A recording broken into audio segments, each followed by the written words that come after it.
My name is Hannah Mercer, and I'm 33 years old. If you walked into my life on an ordinary Tuesday, you'd probably think I'm the least dramatic person you've ever met.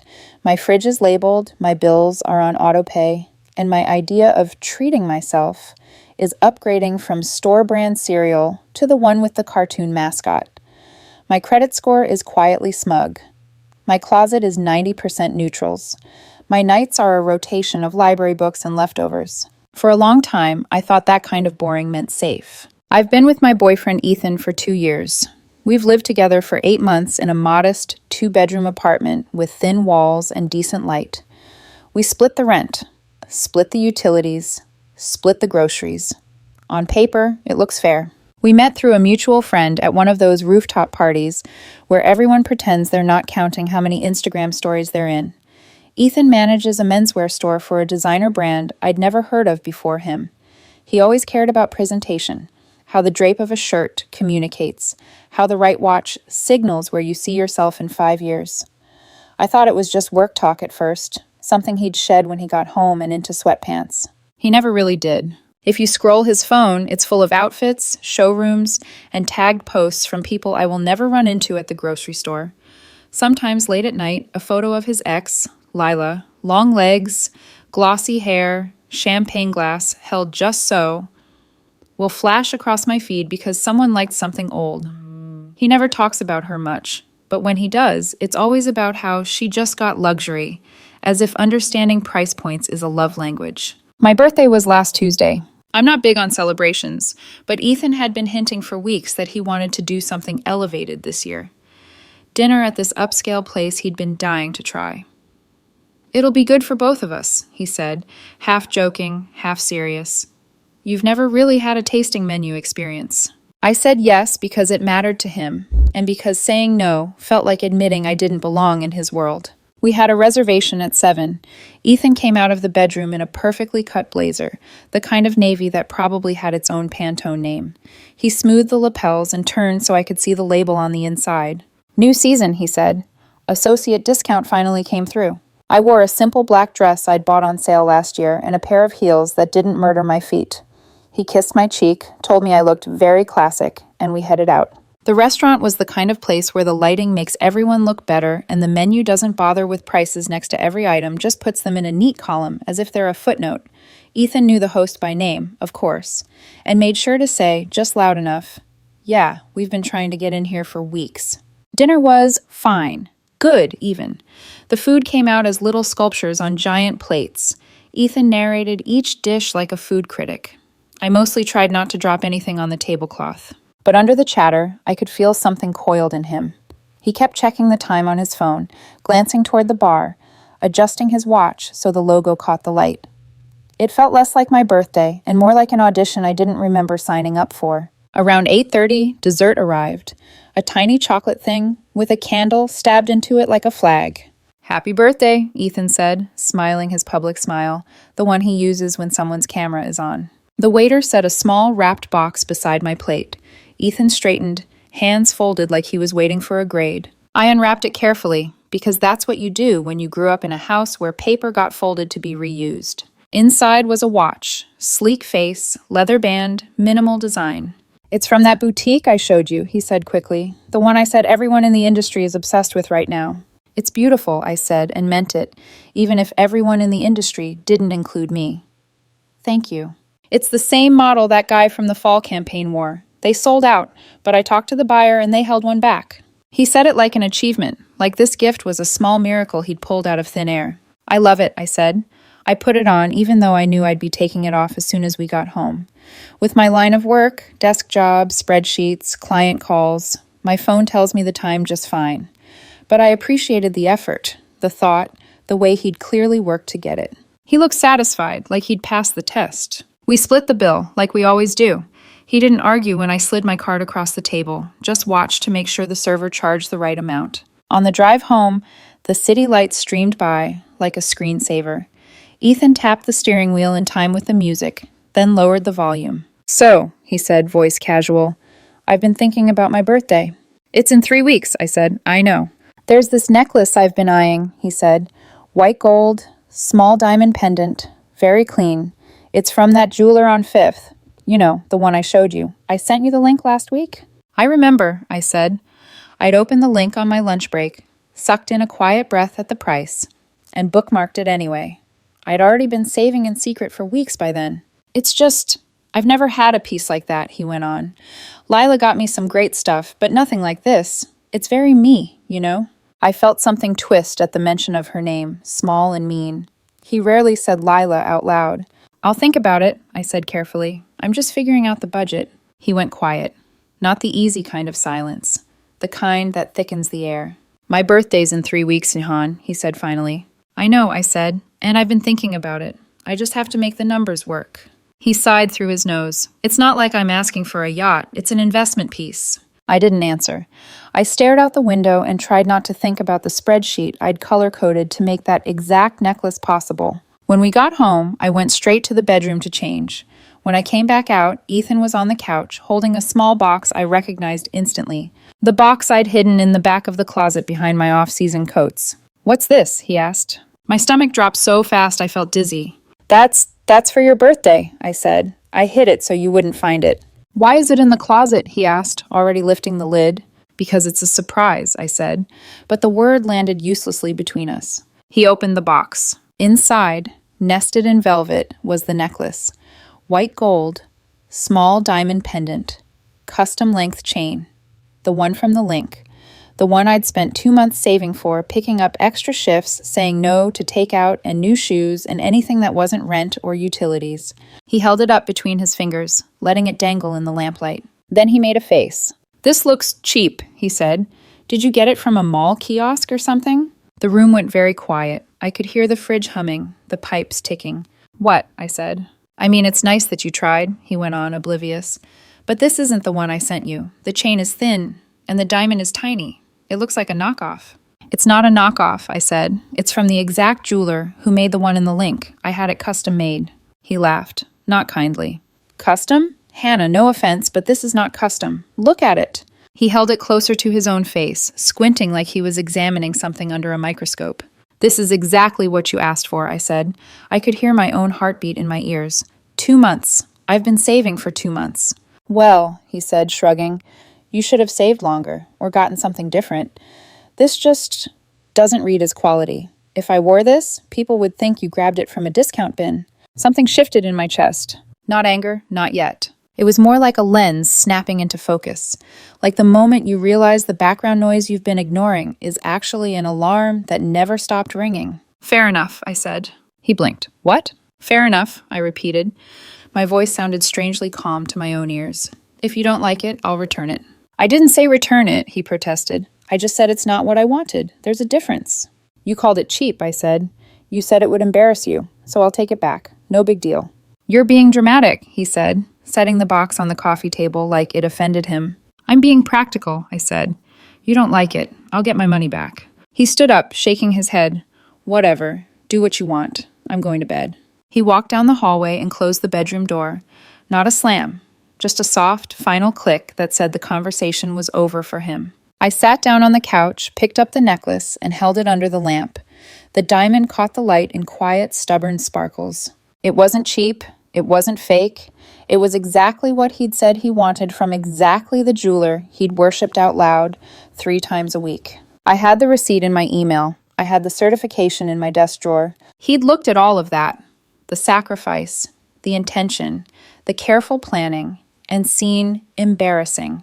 I sat there for 20 minutes, maybe more, staring at the pendant until the light blurred. Then I put it back in the box, slid the box into my bag, and pulled a throw blanket off the back of the couch.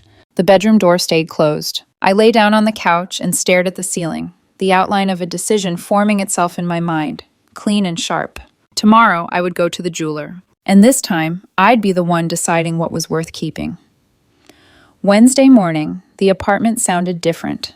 Quieter somehow, even though it was always pretty quiet. The bedroom door was open. Ethan's side of the bed was empty, sheets smoothed like he'd made them with one hand while checking his reflection with the other. I checked the time on my phone, 7:12 a.m. He'd left early. Of course he had. I sat up, muscles stiff from the couch, and for a second I forgot why my neck hurt. Then I saw the indentation on the coffee table where the necklace box had been, and it all snapped back into place. I put the box on the table, opened it one last time, and just looked at it. It didn't look cheap. It looked like a choice. I closed the lid, slid it into my bag, and walked into the kitchen. The light over the sink was a dingy yellow that made the counter look stained, even when it wasn't. I filled the kettle. While the water heated, I opened my email on my phone and pulled up the receipt. The number glared up at me. $3,200. I stared at it until the digits blurred. My brain did this automatic thing it always does with money. It converted the amount into time. Hours at my job, nights I'd stayed late, weekends I'd spent doing freelance work instead of going out, dinners I'd said no to, shoes I'd walked past, the extra streaming service I'd canceled and pretended I didn't miss. 2 months of small, quiet sacrifices for a gift he'd held up between 2 fingers like something sticky he'd accidentally stepped in. The kettle whistled. I turned off the burner, poured water over instant coffee, took 1 sip and set it down. My stomach wasn't interested. The jeweler's website said they opened at 10 Omicron. It was barely 8. I showered, pulled on jeans and a sweater, tied my hair back. My movements felt careful, deliberate, like I was walking through a room full of glass. At 9:40, I grabbed my keys, my bag, and the box and left. The sky was overcast, the city colorless in a way that felt appropriate. The jeweler was in a part of town I'd never had a reason to visit until Ethan started saying things like heritage craftsmanship and investment pieces with a straight face. The storefront gleamed, gold lettering on glass, subtle enough to be smug. Inside, there was soft music, softer lighting, and the faint, expensive smell of polish. The woman at the counter looked up and smiled. "Oh, hi," she said. "You're back." Her eyes went to the bag on my shoulder. Did he love it? For a second, I thought I might cry right there on the polished floor. "Actually," I said, swallowing, "I need to return it." Her smile faltered. "Oh, no. Was there a problem with the piece?" "No," I said. "The piece is fine. It just wasn't what he wanted." "We made it exactly to the specifications he emailed us," she said gently, like she was reassuring me I hadn't messed up. I blinked. "He emailed you?" "Yes," she said. "About 2 months ago. Very detailed instructions. Chain thickness, diamond size, clasp type. We still have it on file, if that helps with anything." My fingers tightened around the strap of my bag. "Can I see it?" I asked. "Of course." She turned to the computer, tapped a few keys, then swiveled the monitor slightly so I could see. There it was. Ethan's name in the sender line. The subject, custom pendant specs. The body was a list, down to millimeters and carats and clasp style. "It's exactly this necklace?" I asked, hearing how small my voice sounded. "Yes," she said. "We followed his email to the letter.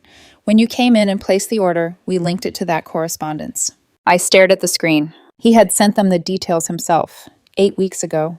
Before I ever walked into this place, before I rearranged my budget, before I picked up extra work, before I said no to my sister when she asked if I wanted to do a weekend trip because I'm trying to save right now. He designed the test in advance. "Is something wrong?"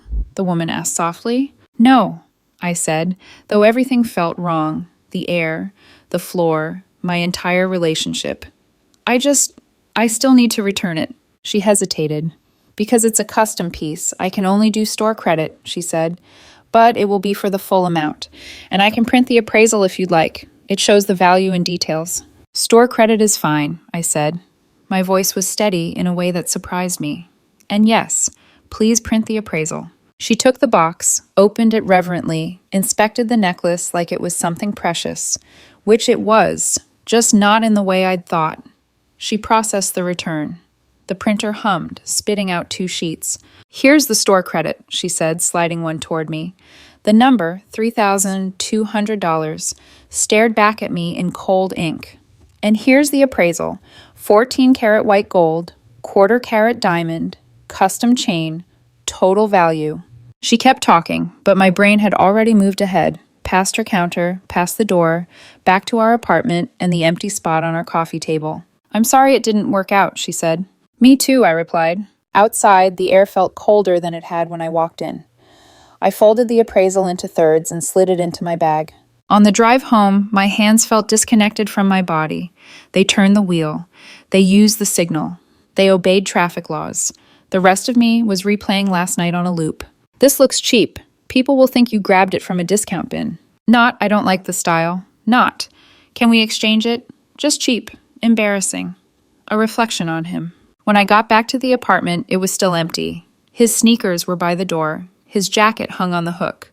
It felt like walking onto a set after everyone had already left. I went straight to the kitchen table and placed the appraisal in the very center, smoothing it flat with my palms. Then I grabbed an old envelope from the junk drawer and a pen. On the back, in my neatest handwriting, I wrote, "This is the appraisal for the cheap necklace you rejected. The jeweler confirmed you sent detailed specifications for this exact piece 2 months ago. I returned it for store credit. You can use it for something that better meets your standards. I'm staying with a friend for a while. We'll talk when I'm ready." I read it twice, making sure every word said exactly what I meant.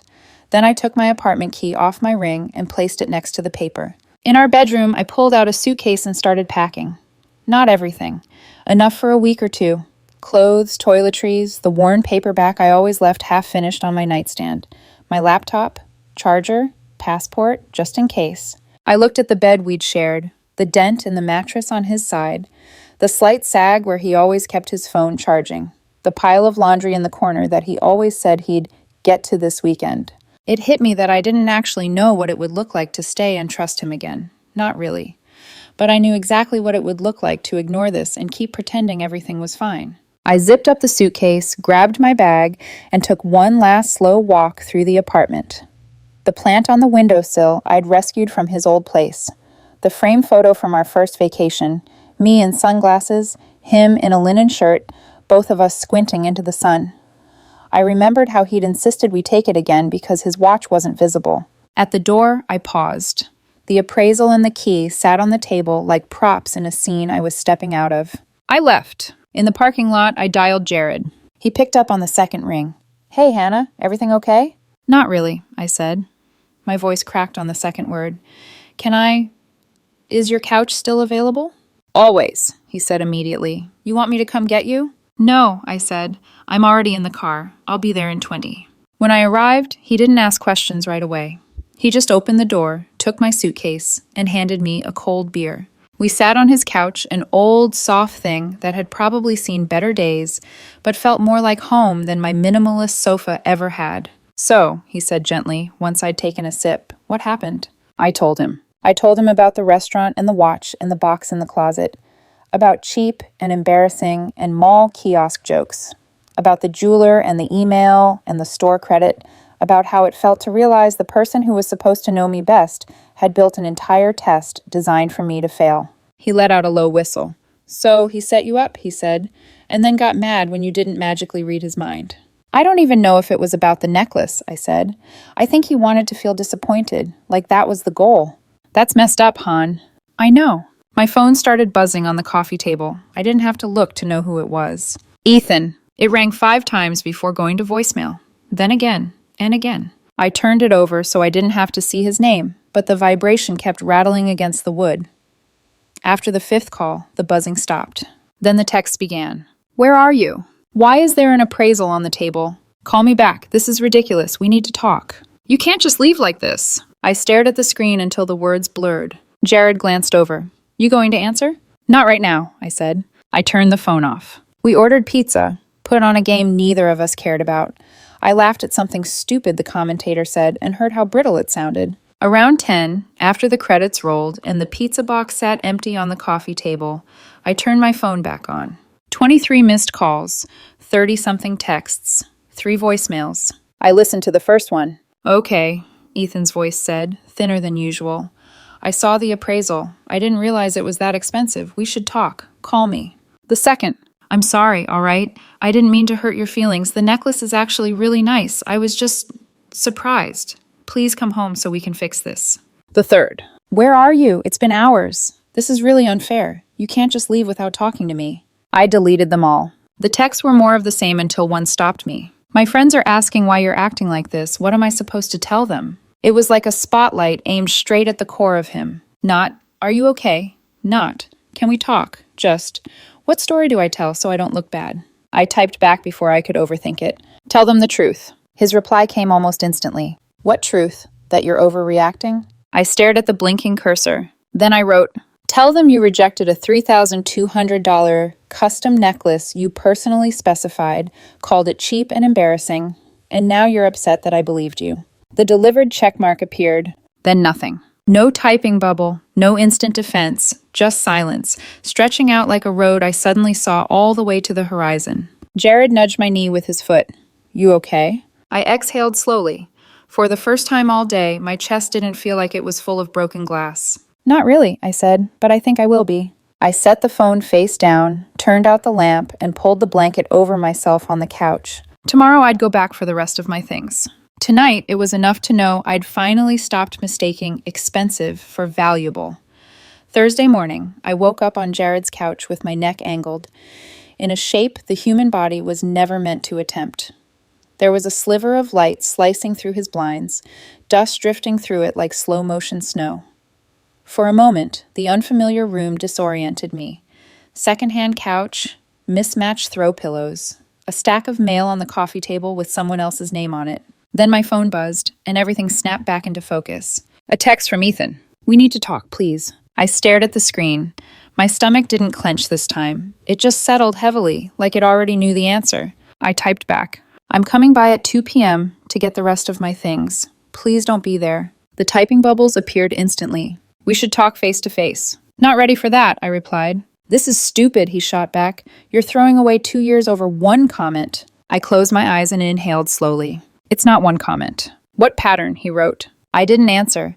Let him sit in the question he never wanted to examine. I set the phone down gently, like it might detonate. Morning, Jared said from the kitchen doorway, hair sticking up, wearing a t-shirt for a band he definitely didn't listen to anymore. There's coffee. It's bad, but it exists. Bad is fine, I said. He handed me a mug, sat across from me, and didn't push. That's one of the things I've always liked about Jared. He gives people room to breathe. Room to unfold. You heading back today? He asked softly. Yeah, I said, just to pack. I'm not staying. His jaw ticked, but he didn't say anything judgmental, just nodded. Want me to come with you? No, I said, I need to do this on my own. He accepted that. Some people don't understand the difference between support and intrusion. Jared does. At 1:50, I grabbed my bag and keys, steadied my breathing, and headed out. The drive to the apartment felt shorter than it ever had.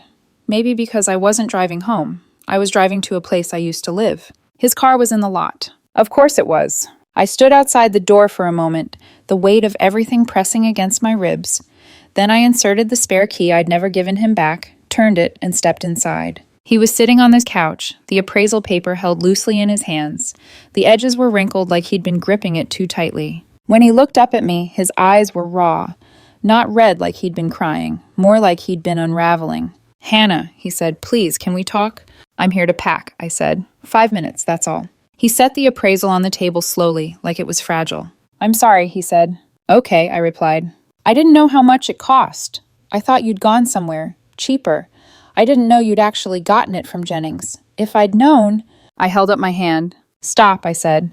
Listen to what you're saying. Your apology depends on the price tag. That's not fair, he said quickly. I didn't mean you're cheap.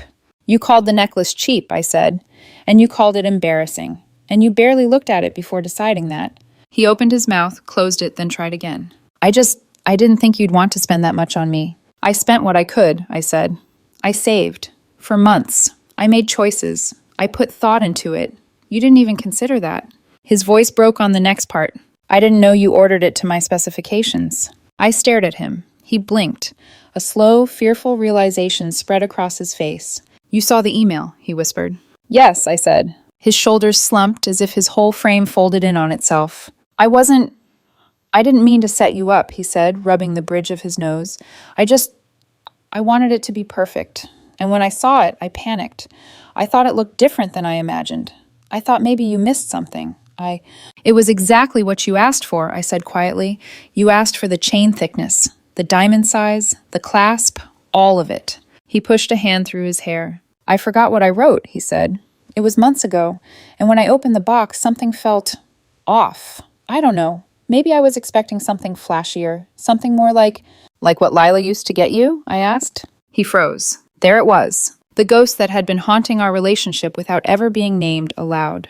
His silence told me enough. Ethan, I said, softer this time, You wanted a replica of someone else's relationship, and I was never going to be her. His throat bobbed. I don't want you to be her, he said.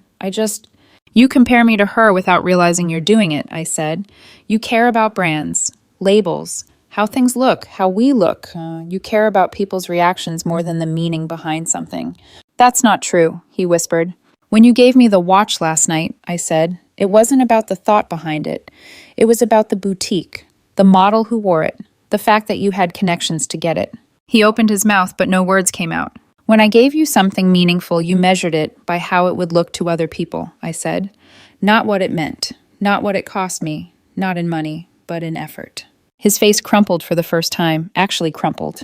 Hannah, please don't leave. I should have felt something in that moment. Relief, vindication, regret, something. Instead, I felt clarity, cold, clean, and exact. I'm not leaving because you made one mistake, I said. I'm leaving because this mistake showed me everything else. He stood abruptly, like he needed to close the distance between us. Can we fix it? He asked.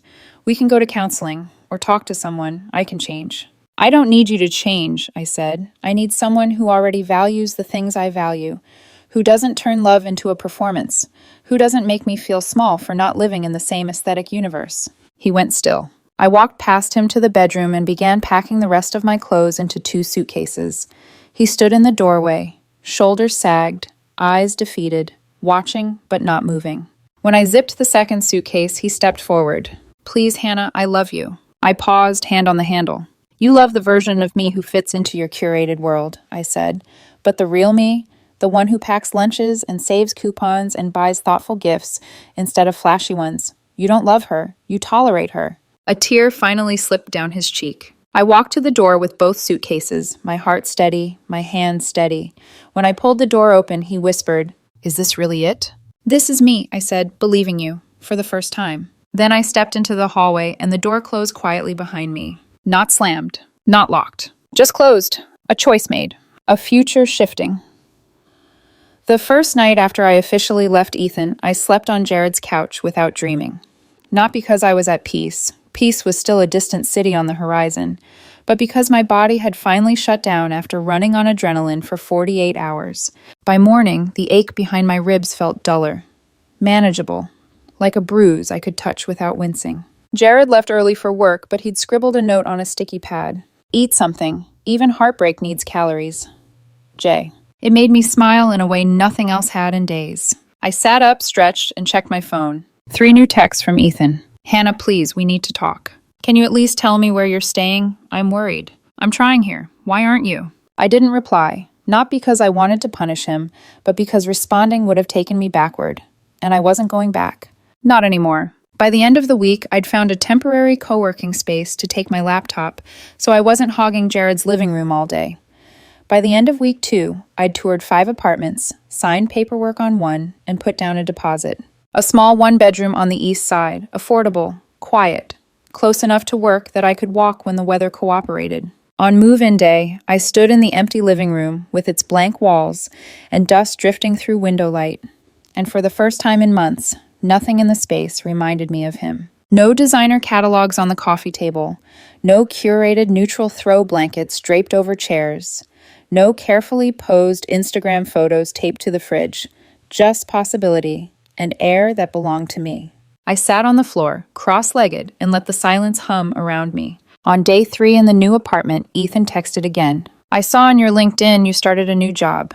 Congrats. I mean it. I stared at the message. Kindness, but from a distance. The kind of message people send when they want credit for being civil, not when they want resolution. I didn't respond. He sent one more message that night. I'm sorry, for everything. Please don't hate me. I didn't hate him. That was the strangest part. Hatred requires a fire I no longer had. What I felt was clearer, cooler, a sense of understanding that had arrived too late to save us, but just in time to save me. I put the phone down and let the quiet settle around me. A week later, I checked social media for the first time since leaving him. And there he was, Ethan, smiling beside a woman with glossy hair, long lashes, a designer coat draped over her shoulders, like a status badge. They stood beside a luxury SUV with a bow on the hood, like a dealership advertisement. She tagged the brand. He tagged the boutique where they'd had their winter cocktail date. It stung. Not because he'd moved on, but because he looked right next to her. Like he'd stepped back into a life he'd tried to mold me into, but I never quite fit. I closed the app, exhaled slowly. It didn't feel like betrayal. It felt like confirmation. Toward the end of the 6th week, my phone rang with a number I didn't recognize. I let it go to voicemail. Then curiosity nudged me to check. "Hi, Hannah. This is Irene from Jennings Fine Jewelry. Just checking in to see if you've decided what you'd like to do with your store credit. No rush. It never expires. Give us a call anytime. Hope you're well." I stared at the message for a long moment. The store credit. $300 sitting quietly in my name, waiting. A symbolic aftershock of the implosion that had blown open the truth about my relationship. I deleted the message, but not before saving the number. That night, I called my mom. She picked up on the second ring. "Hi, sweetheart. How's the new place? Did the stove get fixed?" "Yeah," I said. "The super replaced it this morning." "How's your heart?" she asked gently. I let out a breath I didn't realize I'd been holding. "Better," I said. "Not perfect, but better." "Good," she said, relief softening her voice. "You deserve better." She didn't mean better than Ethan, specifically. She meant better than someone who made me feel small, who made love conditional, who measured worth in receipts and reactions. "Hey, Mom," I said. "Your birthday's in a few months, right?" "It is," she said, suspicious. "Why?" "No reason," I said, smiling.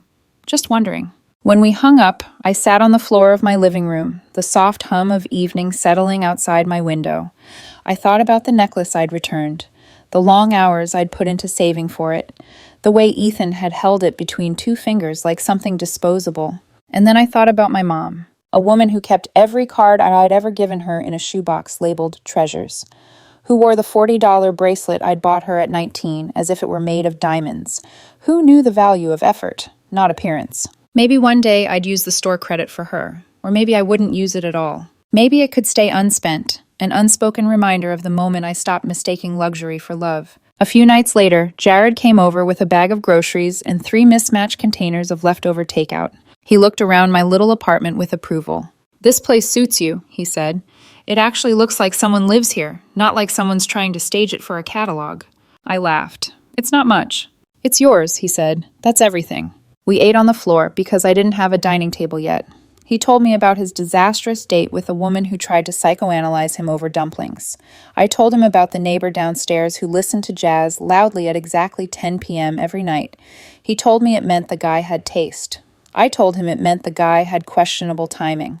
It felt easy, natural, warm in a way I hadn't realized I'd been missing. After he left, I washed the dishes, turned off the kitchen light, and leaned against the doorway of my bare little living room. 33, starting over, again. But not from nothing, from clarity. Some people think heartbreak is a fracture, something jagged and sharp that cuts through everything. For me, it was more like a window being washed. Everything looked clearer afterward. The smudges I'd mistaken for normal were gone. I didn't need someone who worshipped labels. I didn't need someone who treated gifts like public relations.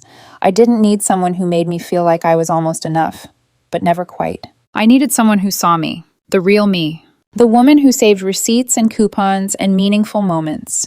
The woman who bought the right gift, not because it was expensive, but because she'd listened. The woman who wanted love that was quiet, steady, human, not curated. And as I turned off the last lamp for the night, I realized something with a stillness that felt like truth. I hadn't lost anything. I'd reclaimed myself. The best part? I didn't even have to return that.